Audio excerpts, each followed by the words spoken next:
Tandaan mo basta ikaw ay Duterte, talagang yayaring ano mga yan. Kasi nga, puro mga anti-Duterte yung mga yan eh.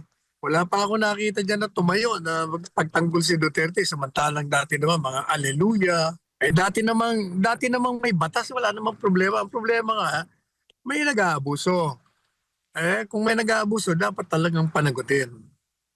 Hindi na kailangan ng batas yan. Dami na nating batas eh.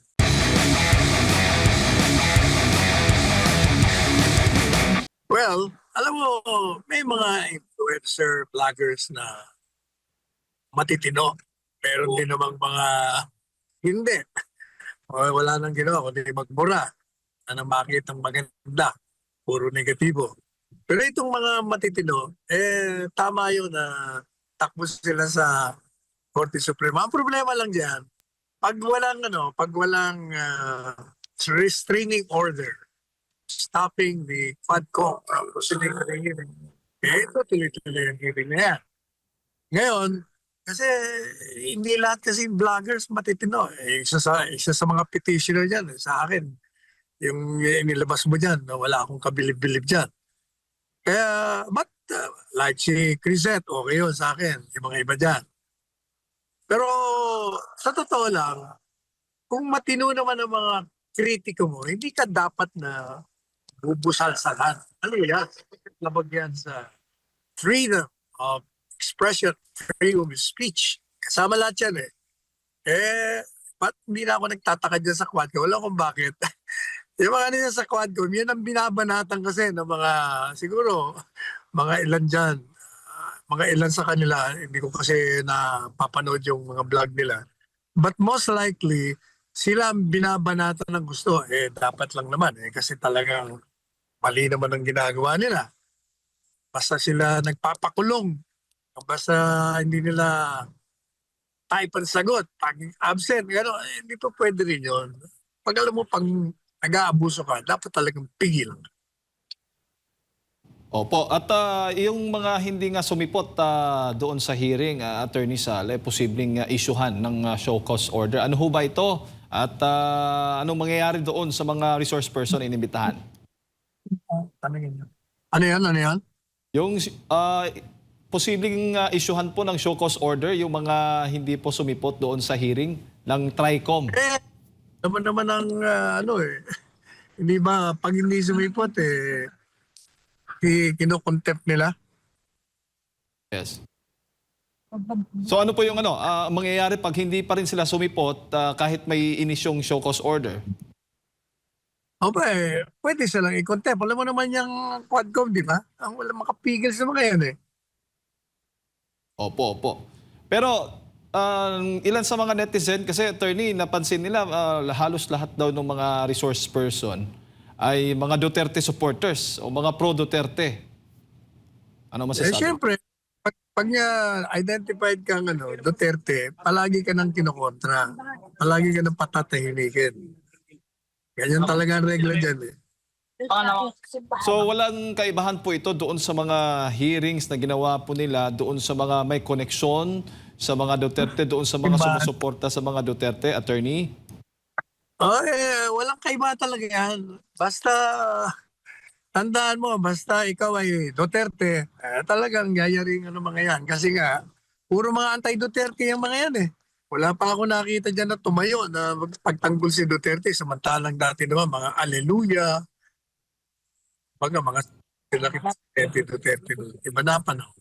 Opo.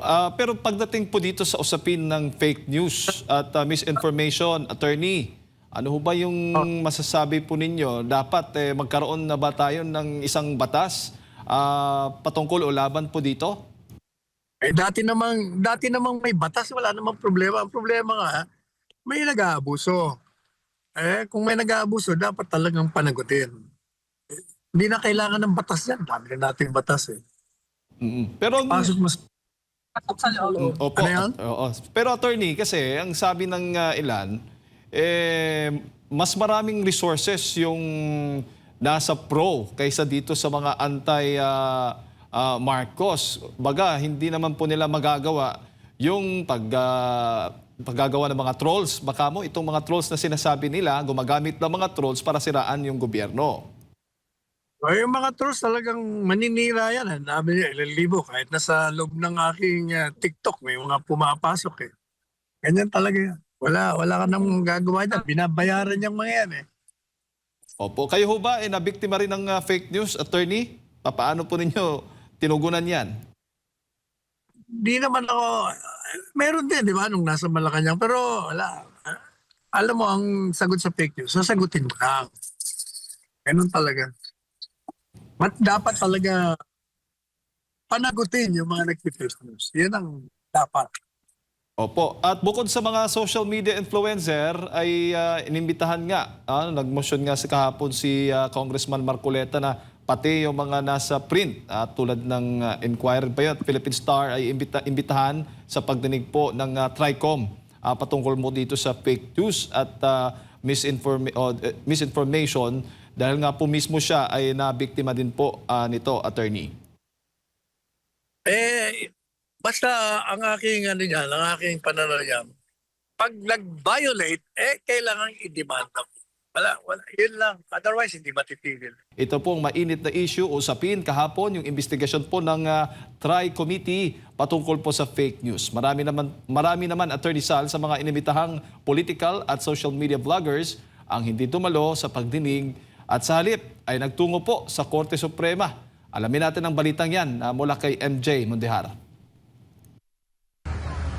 Sama-sama sa Korte Suprema ngayong araw ng Martes, Pebrero 4 ang mga batikang social media influencer at political vlogger. Ito'y para hindi magkomentaryo sa iba't ibang issue sa politika sa bansa, kundi para depensa ng kalayaan sa pamamahayag. Sa Kamara sila pinatatawag para paimbestigahan sa issue ng disinformation at fake news. Ngunit ayon sa grupo na may daan-daang libong following, nahusgahan na sila ng House Tri-Committee bago pa man sila makapunta sa Kamara. May pahiwatig na kami ay pseudo-political analysts, pseudo-journalists, pogo vloggers, and narco-vloggers. Mayroon pang tumatawag sa amin na mayroon daw troll armies or kung ano-anong mga insinuations na kung ibang tao ang gumawa at kung hindi ito sa Kongreso sinabi, ay maaaring makonsider na libel. Ang parliamentary immunity ng mga mambabatas laban sa anumang kaso ang tinutukoy ni Attorney Cruz Angeles na isa rin sa mga petitioner. Bukod dyan, naniniwala rin ang grupo na mali ang pagpapaimbestiga ng TRICOM dahil karapatan ng mga Pilipino na maghayag ng kanilang saloobin at puna sa mga irregularidad sa pamahalaan. Gusto nilang gawan ng regulatory framework ang social media. Ngunit maliwanag ito sa saligang batas na pinagbabawal ang ganitong klaseng batas at maaaring idulog ito sa Korte Suprema para i-determine kung ito ay naaayon sa saligang batas or kung may sufficient na safeguards ito para hindi matapakan ang ating kalayaan magsalita at magpahayag. Isang petition for certiorari ang hinihain ng grupo laban sa Kamara, TRICOM at mga chairperson nito. Kasama na ang hiling na ipahinto ang pagdinig at ang pagpapatawag sa online influencers at political vloggers. Ang TRICOM naman, pinatawa ng show cause order ang grupo. Not only is it grossly unfair, ang pinadala po nila ay isang imbitasyon at base sa rules ng Kongreso, may dalawang unjustified na pagdating bago maglabas ng show cause order. Pero ang ginawa nilang itong araw na ito, palibhasa, ewan ko, maikli siguro ang pasensya nila. Umaasa naman ang grupo ni Attorney Cruz Angeles na papanigan ng Supreme Court ang kanilang petisyon.